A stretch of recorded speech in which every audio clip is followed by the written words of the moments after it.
G'day, doggies fans, all things Bulldogs. It's the round after Josh Reynolds Day. What a great day, and I've got Daine on again. He's come to have a chat about a bit about the Bulldogs, and we're also going to look at what we predict our final eight to be and where I predict the Dogs to finish. We'll look at the ratings from last week. We'll look at the Bulldogs run home as well, and also have a little bit on Josh Reynolds Day. Don't think we'll be hearing much or hearing anything from the Dogfather this week, and especially not Buzz Rothfield. Anyway, how you going, Daine? Yeah, not too bad, mate. I missed you last week, so good to be back. Good to have you back, mate. I know I was begging you to come on, and you've come on, so thank you. But what's your thoughts over the weekend?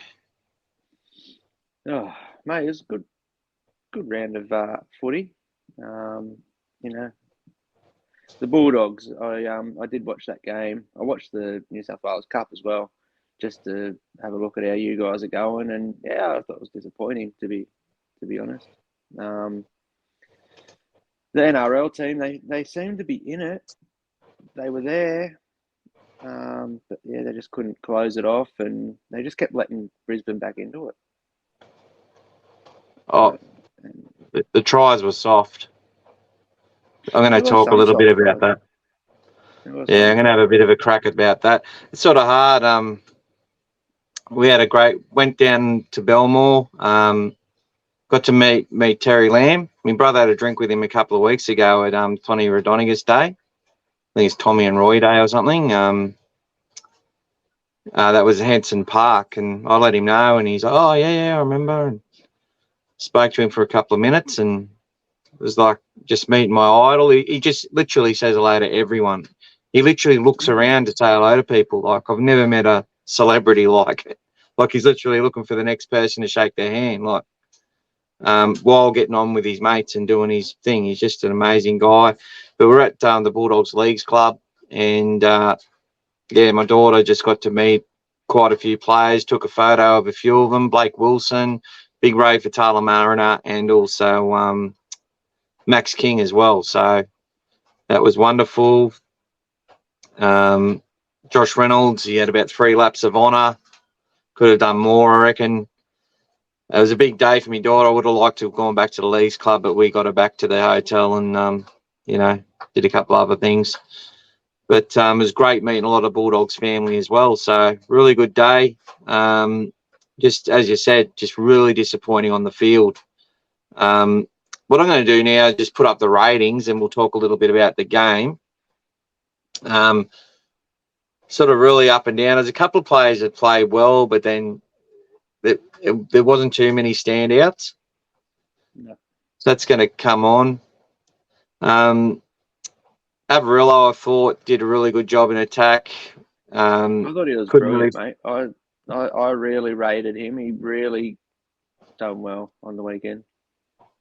Skelton's debut was really good. Braden Burns defensively was horrible, and then he got injured as well. Sexton broke his nose, which, the Belmore crowd helped get him sent off.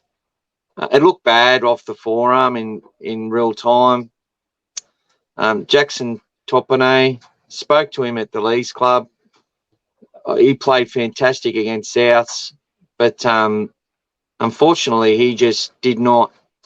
He couldn't defend his line. He let in 3 tries from dummy half, like 2, I think at least 2 from dummy half. Ockenbaugh and Brown, a couple of drop balls. Carraz, a few misreads. I'll hear your thoughts. Was all right. Oh, he was great with the. It was great with the ball, and he tries 100% every game. Yeah, Carraz, I thought done his job. Like, I wouldn't be too critical of him. I thought Averillo was awesome. That's a big loss for you. Going to the Dolphins, a silly move by the Dogs, I think. He's playing really well at the back. Should have been there all year. One of my favourite players, mate.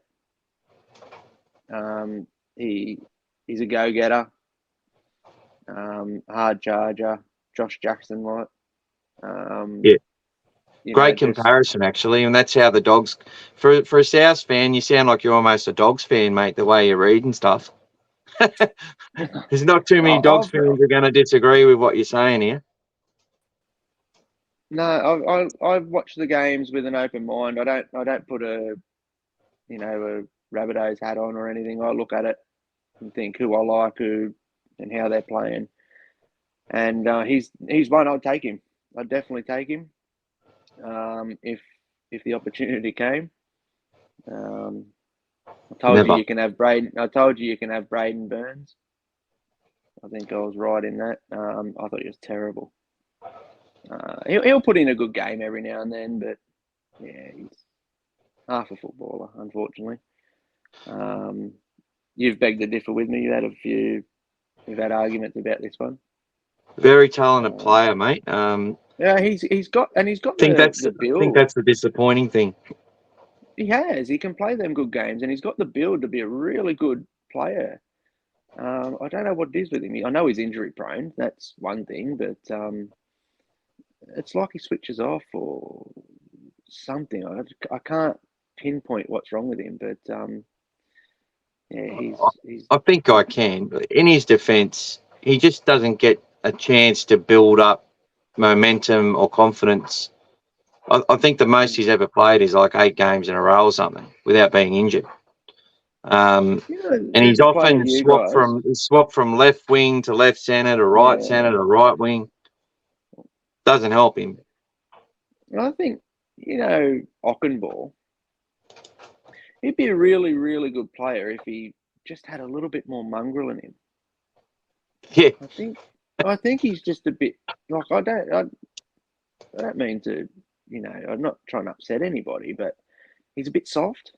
I think if he had a bit of mongrel, he's got that build, and he could really be a good player, but he just sort of lacks that mongrel, killer instinct.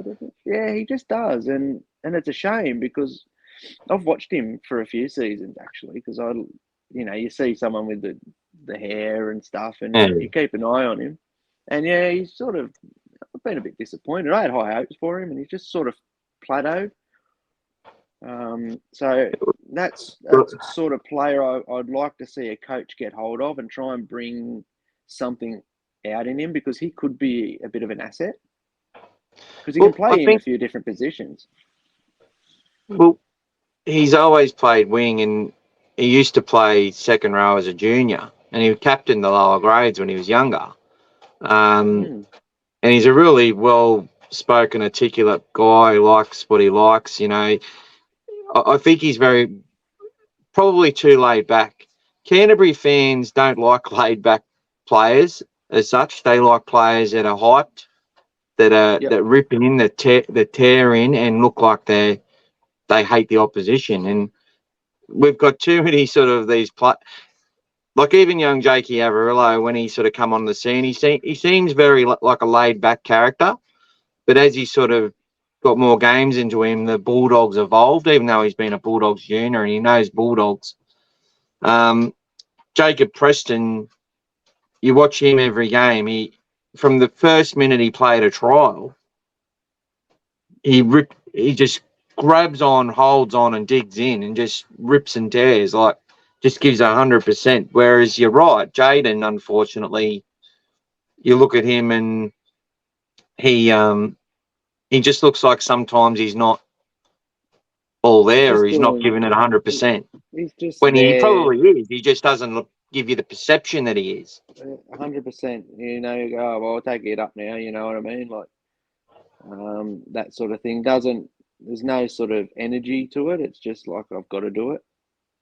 So the coach says I'm doing something. It looks like that. I'm sure that's not what the mentality is. And I've watched him early. I've watched him early in games, and like he'll grab hold. He likes to grab players. That's another thing too, and then try and drag them back.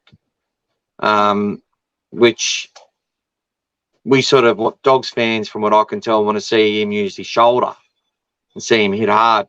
I don't mind him as a bench player playing, coming on and and doing a job in the middle and trying to make momentum and having the halves utilise him. There's been plenty of moments where halves have actually utilised the Yock to good effect in attack, but the worry is defence. And yeah, he's just one of those players. All the Bulldogs at the moment is the defence. It's terrible. 100%. Absolutely terrible. And that's what I was saying. Jackson Topine, all of us want to see this guy do well. He's got such a great attitude. Anything they talk about, like as weaknesses in his games. A couple of years ago, they said he didn't run good enough lines. Last year, his lines were the best in the New South Wales Cup. I think he was the player of the year. He does a lot of work with the community. He's always pumping the guys up. He plays with a lot of effort, but he's not a dirty bone in his body. Just a really keen footballer. But on the weekend, the Broncos scored 3 tries through him from close range. There was times where he went low when Big Raymond for Mariner went low, and he went low as well. But I don't know whose fault that is. The big guy probably should be going up higher. But there's just communication issues in defence. There's a lack of cohesion. It's the same story we've been talking about for the last few weeks and all season, really. Yeah, and I've seen the New South Wales Cup team got a bit of a touch-up as well, which was a bit of a surprise, actually, because you guys are going really good in the lower grades. Well, they've just got... Like, it hasn't been an excuse for them. They've been chopping and changing their team all season between flag... First grade, and because first grade's so many injuries, so they've had to let a lot of players go up. Yeah. And then you've also got the Ron Massey Cup team, which has got a mixture of flag players, some of the SG ball players that have finished for the season have gone into there. And they're sort of playing against some hardened men in that comp as well. And it shows because we have a lot of boys in that comp sort of trying to toughen them up. But it's all about, for Canterbury, it's all one big trial. There's a lot of these players that we're not going to see in our system next year,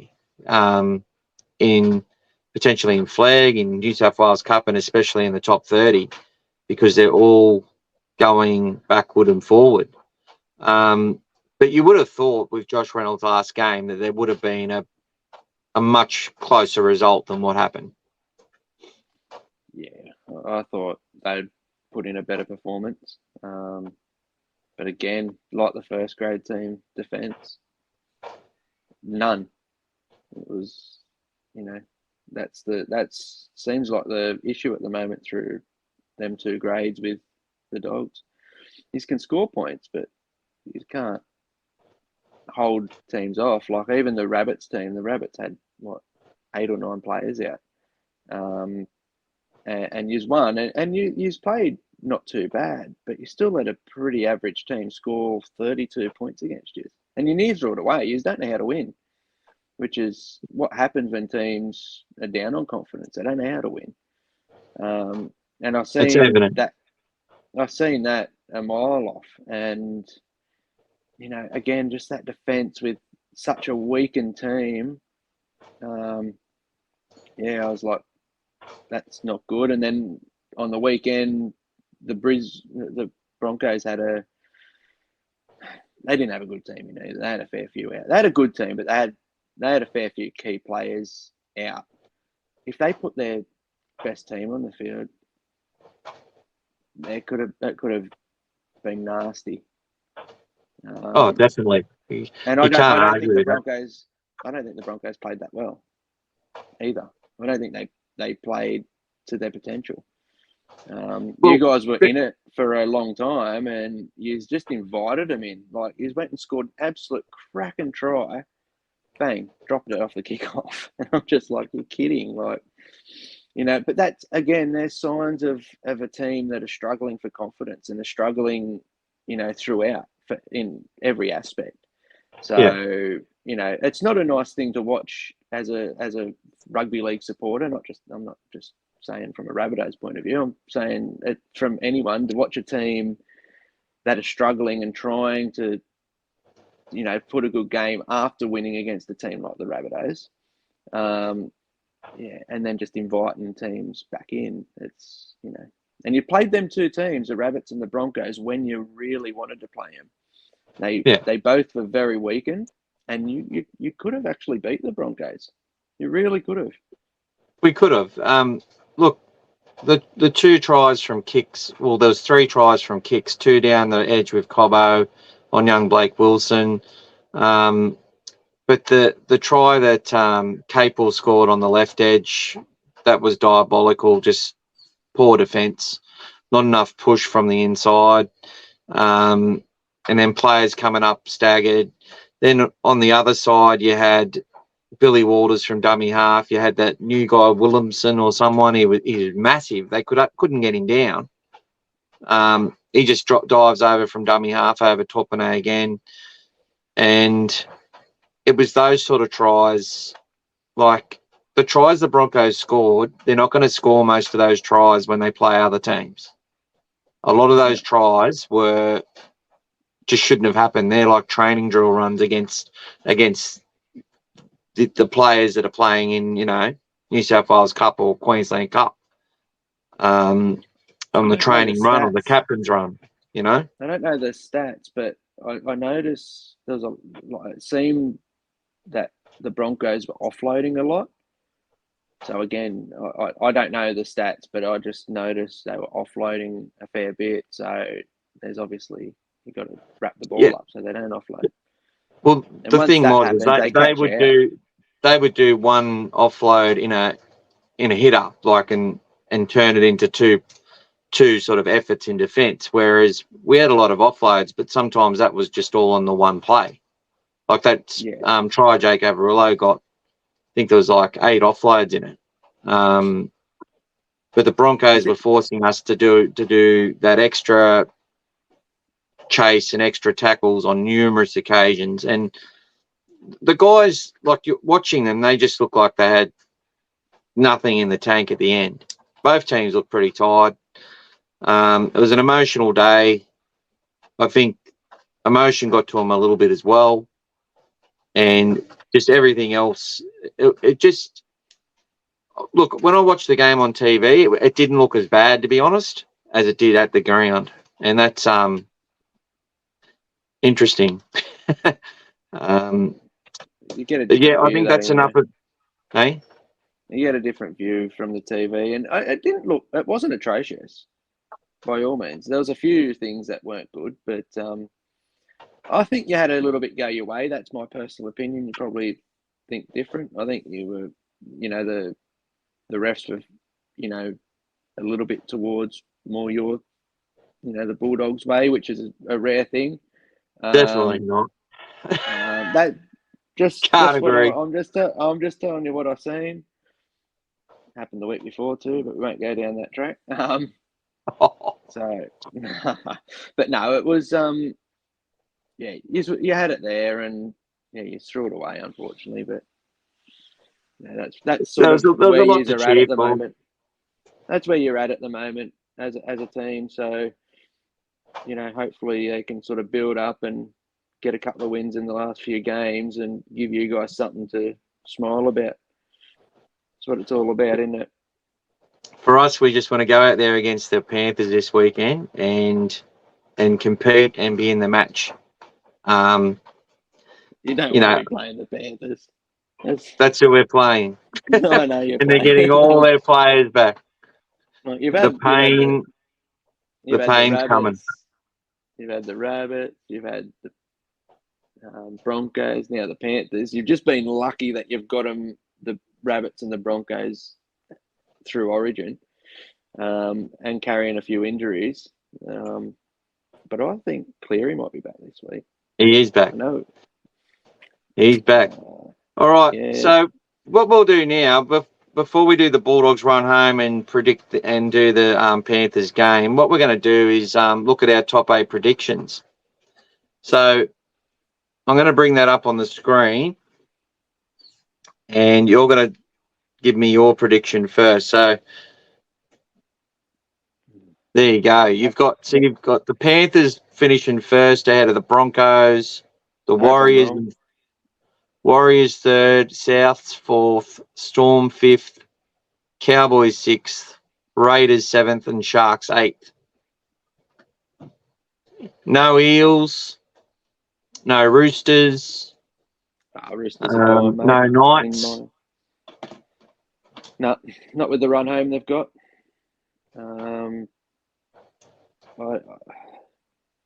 I think the Warriors are a bit of a dark horse this year. They're playing good football. Very good. You know, I've been keeping an eye on them.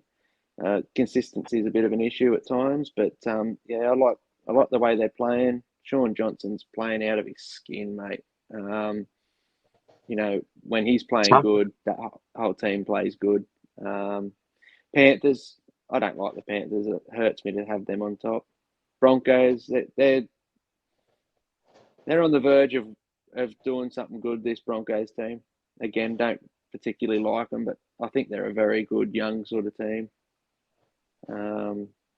But yeah, the rest of them are sort of fading away. Sharks got absolutely annihilated. They just can't beat top 6 teams. They're just getting belted on for some reason. So they'll be lucky to make it. They'll be very lucky. Yeah, well, it's not the easiest run, and I think a lot of teams they're playing are going to beat them.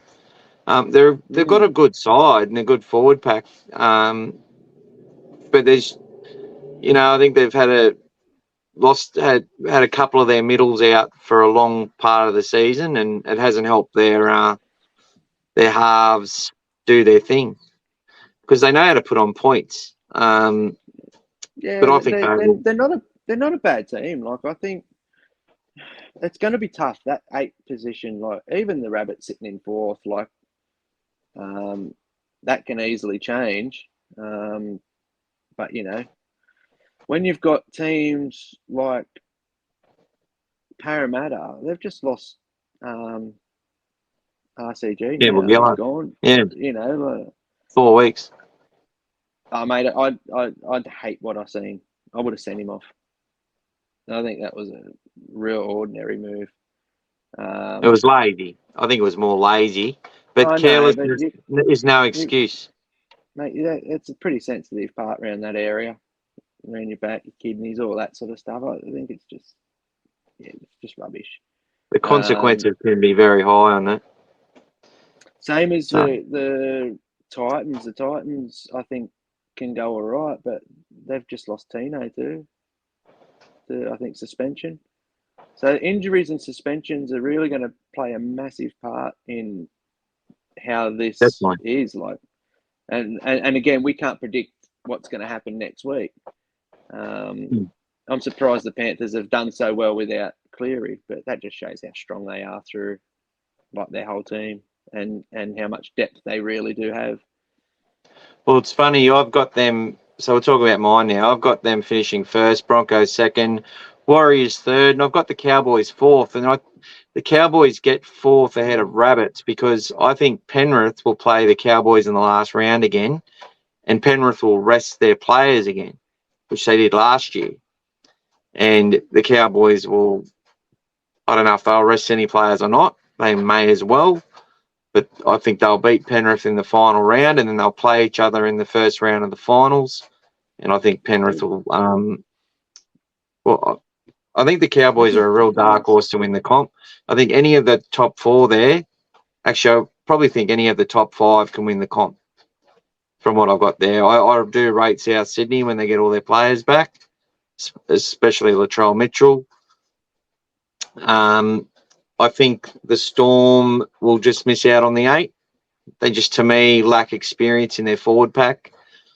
And I've got the Knights making the top 8, which... I hope you're right. Well, I'll just look at the team that they've got. If they don't get any injuries and they keep those players that they've got going, there's enough experience and good players in their team to do something. And they get to play the Bulldogs again. That'll be on Old Boys Day, which is usually against the Bulldogs. Yeah. We had Old Boys Day against them as well and lost 66-0 in front of our old fellas. So I think they could be the dark horse to make the 8 ahead of the Sharks and the Eels. And I think the exact same thing. The Eels, with no Dylan Brown, with no RCG for a few weeks, they lose another player and it's curtains. And they've got to beat teams like Penrith and Melbourne away from home. They've got a real hard run. Sure. Did Sevo get... And Sevo's suspended as well. But he's fighting that at the judiciary. He's fighting it at the judiciary. I didn't hear what was going on about that, but yeah, that was a little bit nasty too. I don't think he'll get out of that. He'll get a week or two for that, I think. I think the rate, like all these teams play the Bulldogs. The Raiders play the Bulldogs. Penrith, the Knights play the Dogs. But they're the only 3 sort of top 8 teams left to play the Dogs. Look, the Dolphins, there's still a chance, but I just think that, and they've probably got all their players back at the moment. So if they win some games, they could also be a chance, but I just think that I've just picked them to lose a lot of close games. They've got a gun side. They're not a bad team either. Like, they've done a lot better than I expected them to do. But again, a little bit hot and cold, really. Like, when they're on, they're on. Again, their defense is killing them. Well, that's the thing. They're chasing points all the time. They can't play first half. They're chasing. You need to swap them in the Titans. The Titans get out to a lead and blow it, and the Dolphins, concede a lead and chase. Put them 2 teams together, mate. You got the perfect team. I think down to 13th spot, all those teams are a realistic chance of making the finals still. The way the comp is, the bottom 4, it's, to me, going to be Manly, Canterbury, Dragons and Tigers. I think those 4 sides are going to finish bottom 4. And I've put us down to win 2 remaining games. So let's go through them. This will scroll through our games through the season. So first 4 rounds, 2 wins, 2 losses. Apart from the round 1 loss, round 5 was close. Rabbits should have been a lot closer. Eels should have been a lot closer. Sharks, I felt dominated, could have won by more. We beat the Dragons. If you just wait a minute, if you have a look at a lot of them games, take away the Rabbits and stuff game, that blew out in the end. That wasn't really a good reflection. But you're in some really tight games and you're really mixing it. Yeah. So it shows that you can play that sort of football. Look at even that 14-16, 15-14. Look at that. Eels dominated. Even 20. We dominated the Dragons that day too. Like, they shouldn't have been that close. Raiders, we got close to them in the end, but they dominated us. Titans led us 14-0 at half time, and we came back and beat them. You got done by a point by the Roosters. Yeah, should have won that game too. We were well on top. We led the Warriors in the first. Yeah, see, that's the thing, and this is when we look, it's funny. I'm going to talk to a special on Gus Gould and Buzz Rothfield maybe later in the week or next week. Yeah. But after 4 rounds, we lost 16-14 to the Warriors. We were 2 wins and 2 losses at the time. Best start to a season in 8 years or something. And I know it's not good, 2-2, but we just lost that Warriors game by 2 points. We led it for 68 minutes. And we were holding on all game. Like, they really grounded out and won the game off what I believe was a shepherd, and so does the whole Bulldogs fan base. The point I want to make is that after that game, Paul Crawley from the from News Corp puts out an article saying the Dogs need to get rid of Kyle Flanagan out of their team right now and move on with the future. Bring Josh Reynolds in round 5, bring in Carl Oluwapu, who's an 18-year-old. They started to attack our club, after our best start to a season in years, Kikau then gets injured at training before round 5, in which we then come back and beat the Cowboys. You know, it's the point I'm trying to make is that Canterbury's had this season where it's been built up on hype and hope. We've had so many injuries. There's been so many games where they've stayed in it, kept in it, fought hard, come back and won games from the death with field goals and stuff, shown a lot of heart. We've had players slowly come back into the fold and other ones, and just the season's just been too long for some of the young guys in the team, and the cohesion's dropped off, the connectivity's dropped off, the efforts have dropped off in a lot of key areas. There's just so much potential in so many games. But even after 4 rounds, the media were trying to get into fans' minds straight up. And it's like people should have been careful what they wish for. Like, there were a lot of fans also saying, yeah, piss Kyle Flanagan off. Get rid of him now. From that moment, from that game, I felt our actual season started to sort of deteriorate in a lot of areas, even though we had a couple of good wins. But then the snowball effect happened. You know, the confidence went. With the confidence, the defence went. You know, then players are getting chopped and changed. You know, that to me. Yeah, I think you're right. I think Sexton's not too bad. You know, I think it was unfortunate. I don't think it would have changed the outcome of the game. I think he's not a bad footballer. Sort of reminds me a bit of a Jackson. What's his name? Hastings for the Knights. Just does a job. He's not going to be, you know, the next greatest, but I think he's going to be a pretty solid halfback.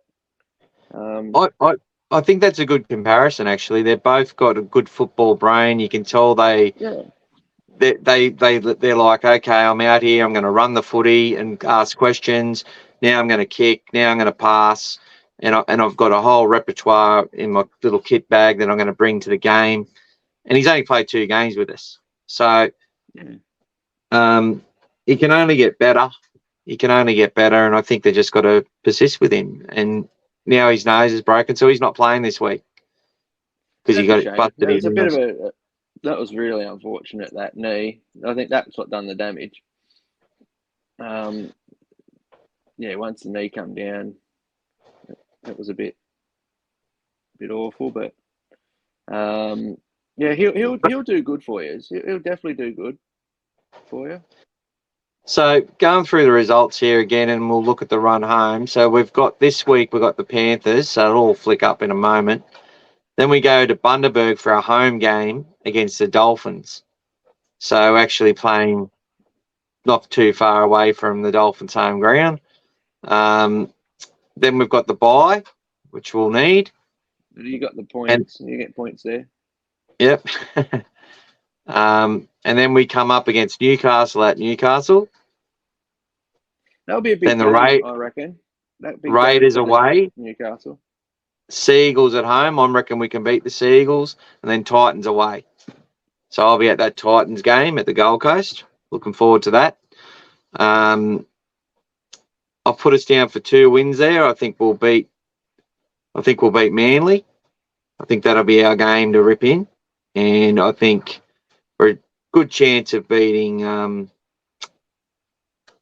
look, we could win all of those games, to be honest. If Kikau can get in there this week and they can show something and get some confidence up, that left edge, it's going to be close to the left edge that we started the season with. They're going to have Alamotti back there, who wasn't very good in reserve grade, admittedly.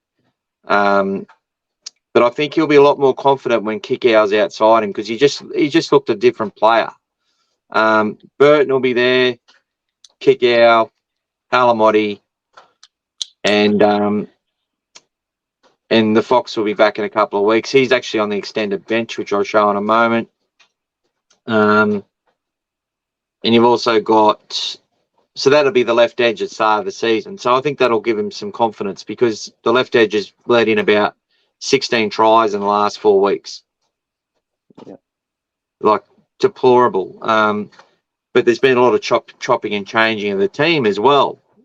And if you're doing that, good teams will just exploit it. And I think it was a good call by Kevy Reynolds last week to actually rest Carrigan. I think sometimes when you rest a player, it actually gives your players confidence in your team that I'm confident you'll go out there and do a job, and they lift for you. I think it's always worked for the Broncos and the baby Broncos and teams like Penrith. They do that as well, where they just know they can rest players and get the result. All right, I think the Knights are the team you can beat. It sounds stupid after what happened the other week. I genuinely think that's the team that could, you could win that game, depending on what happens. It's rare to see a team put 250-plus games on another side in a season. Yeah. But I just look, it depends how we match up. If we've got the right combinations and they've had a little bit of time together before we get to that game. So I reckon if Preston stays on that edge with Carraz and also Skelton, I think, and they get a little bit of confidence together, as well as Sexton coming back. Flanagan's there. He can defend there very, very well until Sexton gets back. Kikau on the other edge. I think if they can just have those players there and get a bit of confidence over a couple of weeks, even if the results don't go our way, but just only letting one or two. They've been letting in 4 or 5 tries a week on one edge. Yeah. If they cut that to 1 or 2, that's it's sad that we have to talk that way, because a lot of Canterbury fans will be like, the reality is improvement is to save more tries, but it's going to come down to the other bits.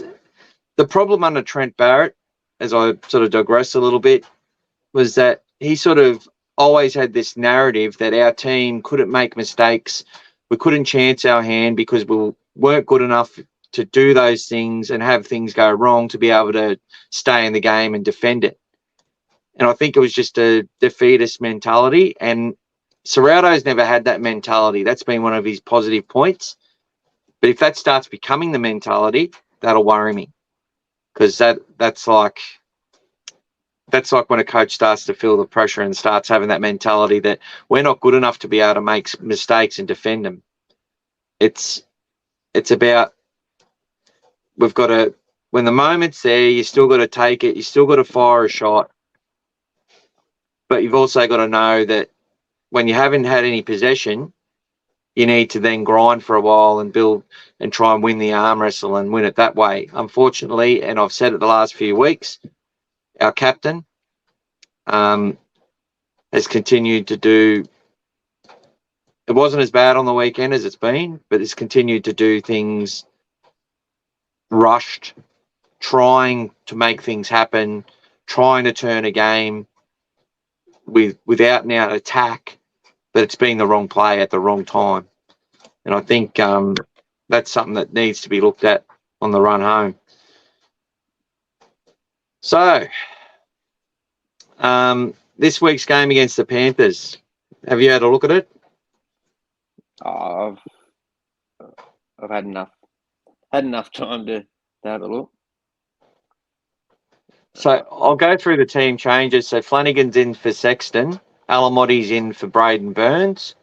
The forward pack's been named the same as on the weekend. Harrison Edwards has come into the bench to be the utility with Moran, Pangai Jr. and Ockenball, so almost the same side.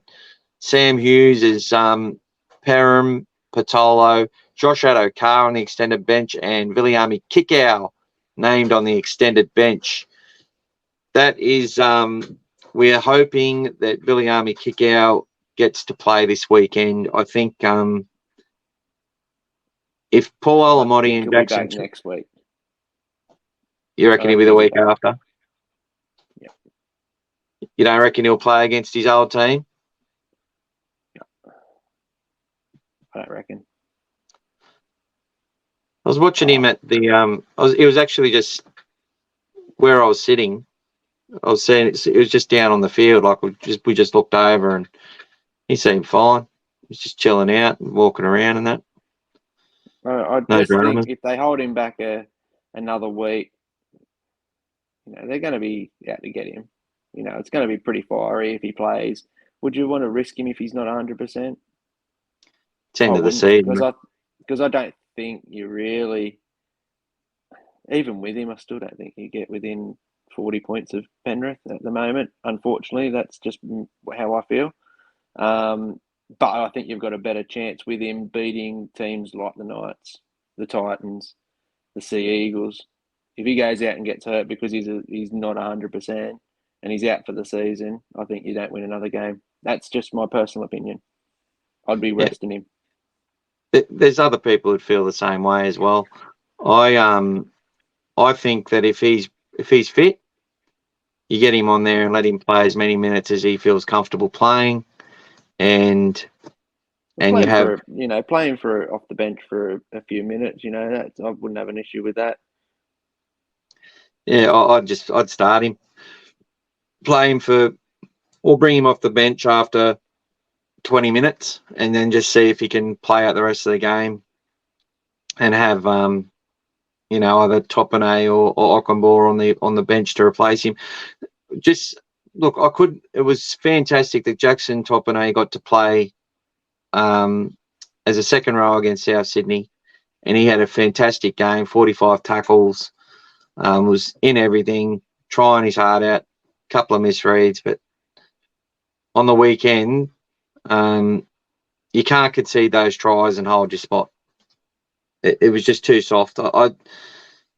But it's the old saying: if we don't allow him to sort of try and make up for that mistake, or keep him in the side for a few weeks to let him develop, well, he's never going to be able to develop. It's like one of those things. I'm just against Penrith. It just really stresses me out. If you keep dropping players, you mix up that whole chemistry, and then players. Some will say, "What chemistry?" Well, there is exactly. none. You've got to build a chemistry. That's By it. Chopping and changing players, you're not going to build that chemistry. You're going to have to go through the hard times and get beat a bit until you guys do click. And once you click, things will start to become easier. And if you're dropping these young blokes as well, like, what are you doing to their, to their confidence mentally? They're going to go back and they don't know that. Then they miss a couple of tackles and they're like, "Oh, I'm going back to New South Wales Cup." You know what I mean? So I think if you stick with these players that show potential and show that they can get it done, you're going to have bad games. You're going to get walked over against the good teams. But if you stick with them, look at the Broncos. The Broncos weren't going great a few seasons ago, but they said they're young and watch them, the baby Broncos. And they are a very, very good team. They've stuck with them. They bring in Reynolds.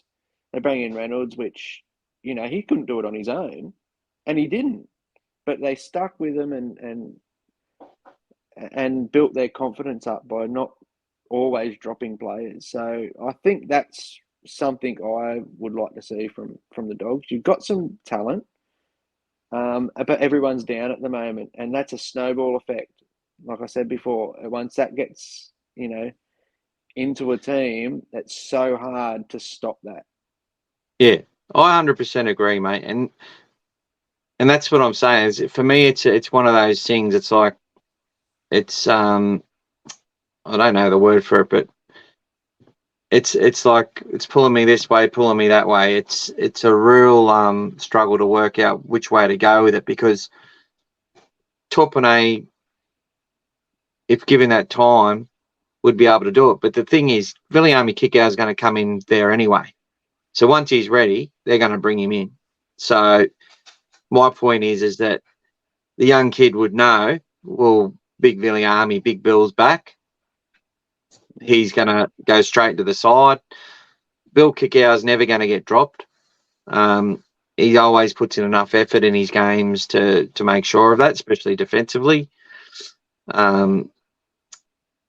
He's a player that is basically always going to get a pass straight into the first grade side, whether he He's a deserves it or player not. that can boost your defence confidence as well.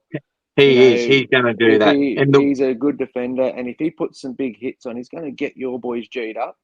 And look, you have a look at when he was in the season earlier on. Like, you were in games, you weren't leaking a lot of points. So that's right. Someone like him can change that defence around himself, because he's going to give confidence. He's going to do that sort of thing, and the boys are going to get in behind him. So hopefully that's what happens for you and the fans, like, because it's not nice being where you are at the moment. And mate, I've said this for years.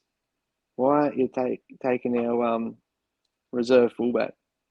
I've said it for 2 years. Blake Taff. I've said for years to you, for 2 years. I said he's too good of a footballer to be sitting on the bench or playing in the New South Wales Cup. He is a first grader, and he's a 110% player every game. Yeah, he'll make some little mistakes. He is someone the Dogs should be chasing. He's the type of player we like. He's the type of player we like. He could play wing as well. The thing about this, he's a halfback as well. Yeah, he's a halfback as well. He can play 6. He can play 1. Play 14. He nearly beat you on his own the other day. He did. I 100% agree with that.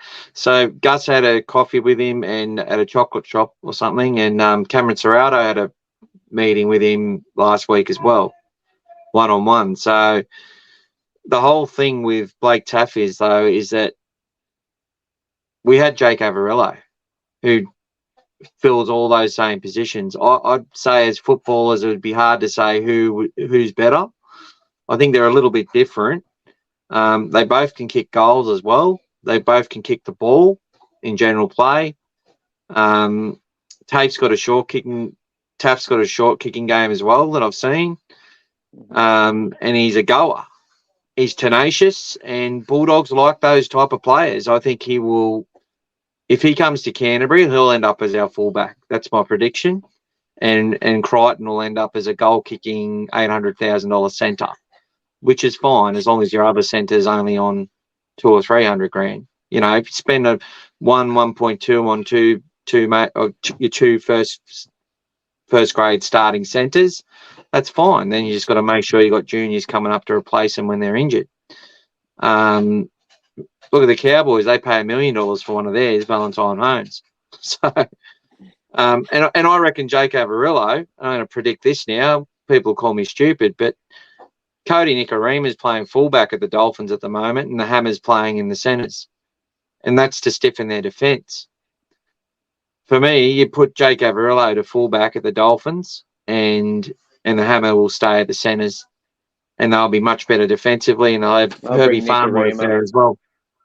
Yeah, and I'd have Nikorima playing 14. Nikorima is good for you. He'll come off the bench. He played for the Rabbitohs a couple of years back. Last year, maybe. Was it last year? Yeah, he won you the game. He's the one who did the offload to Latrell, who then smashed through Burton and Fox to win you the game. After we scored 3 long-range 70, 80-metre tries we scored. Then he's got a few at the end. Like, he shouldn't have won that game. I'm still dirty about it. I think I've said that about 3 times this year already. It's just on my brain. That loss, it hurt. All right, so that's pretty much it. Penrith are expecting to have a whole heap of players back. The matchups, they've got Targo. He's playing really, really good. He could have made Origin, as we both talked about. And you've also got, hey? Bradman Best done all right in Origin. He was solid. Yeah, he went really, really good. I like Bradman Best. I always have, and I think those two could end up as our centres moving forward. We won't. Origin's over. We could talk about that. I think that might wrap it up for tonight, though. What do you reckon? Any other thoughts you've got? No, I think we've covered everything. How much the Panthers by, you reckon? 40? At least, mate, unfortunately. What do you reckon the I score will be? 60 to 4, 60 to 6, something around there. I hope I'm wrong. I hope I'm wrong. I'm just being honest, mate. You know, I'm not saying like I just can't see you guys defending a team like the Panthers. Like if you what'd you let in on the weekend? 44? 44. And against the Rabbitohs, what did you let in there? 32? 32. 66 the week before that. 38 the week before that. But what I'm getting at is you played two teams that were very undermanned, and you still let in 30 and 40. Well, I'm going to be. You're pushing 80 points in against, the weaker team that I think most of the top 8 would have beat. Probably all of the top 8 would have beat. So the defense is the only thing, and you won't get easy tries against a team like Penrith. Yeah, I think. Look, I think we're going to go a little better than that. I think Kikau is going to play, and I think the final score, the final score will be 38 points to 10 in favour of the Panthers, and I think the Dogs will be. I think it'll be 18 to 4 at half time. I think it'll go to 18-10, and then they'll get the last 20 minutes. That's how I reckon it's going to go. See how close we get. You're pretty close in the South game. You said that I think Burgess scored, but you said Totola was going to score in the first set of 6 on our line in the game, and you got that. Well, there's a big forward under the posts, but that wasn't a bad prediction. I told you, no, it wasn't on here, but I told you on the weekend, I said that 20 points. I had you to get beat by 20 points. It's on the dot, mate. I should have put my money where my mouth is. Well, maybe you should predict the Bulldogs to beat the Panthers this week, mate. Oh, mate, I wished I could. But just at the moment, it's too hard. But, hey, stranger things have happened. Mate. All right, mate. Well, thanks for coming on. We'll wrap it up now. I'm going to put a little 1-minute video that I took from the game, just of Josh Reynolds. I think it's when he finished the New South Wales Cup game, was walking over to the Foxtel to Mick Ennis and all that. So I'll throw that on. But cheerio, mate. Good luck to the Rabbits this weekend. Not. Cheers, hope you guys don't be like that. I'm always respectful to your team, mate. I just can't. Mate, I give them enough. I praise the hell out of South, but I can't love them. I can't like them. I used to not like the Bulldogs at all, but since talking to you and doing this, like I've taken a bit of an interest in their games, and I don't mind them. I'm starting to look on the brighter side of things, and can't believe I'm saying it, but I'm following them a little bit because no one likes to see a team in such a situation. While they're the underdogs, you'll have a little bit of a soft spot for them, but once they become the top dogs, you're going to hate. You're going to despise them, mate. And you're going to despise our fans, and you'll be lucky if you can hold a relationship with me, brother, as a mate. Come on, mate. I'm surprised you can still talk to me after 2014. But anyway. Mate, we paid for that bell that you rung and didn't even include us in it. What a load of crap. Anyway, mate, take care. I'm going to throw Josh Reynolds on now. Have a good one, mate. Cheers, everyone. See ya.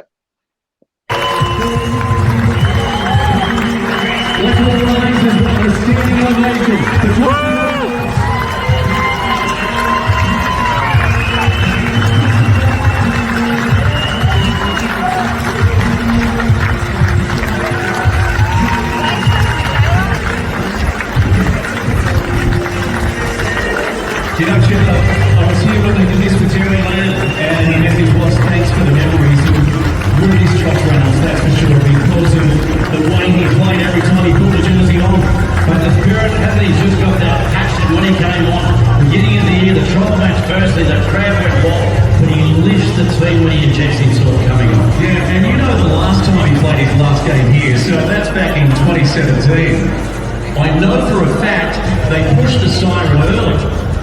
It was meant to be a second siren, and everyone just invaded the field, and that showed how much they loved Josh Reynolds. They loved him definitely, and later on we'll be coming on, and the second siren later on, by the way, is fans on the field that make sure... Look, he's on the TV. That'll be on Fox Sports later. Yeah, we'll also talk to Josh pretty soon. When we watch it. So stand by for that. Today, matchday sponsor KFC. We thank them for coming on board. Love you, Josh.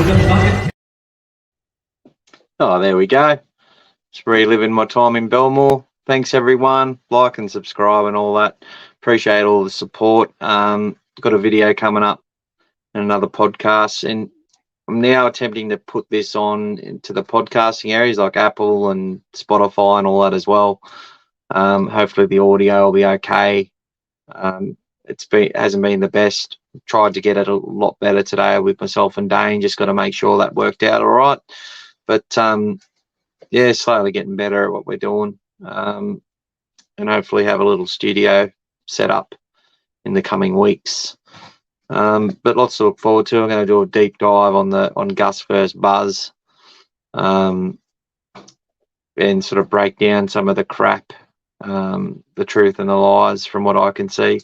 So that'll be something to listen to as well. But anyway, guys, good luck to the Dogs against the Panthers. We're going to need it. And take care, everyone. Thank you so much. Cheers.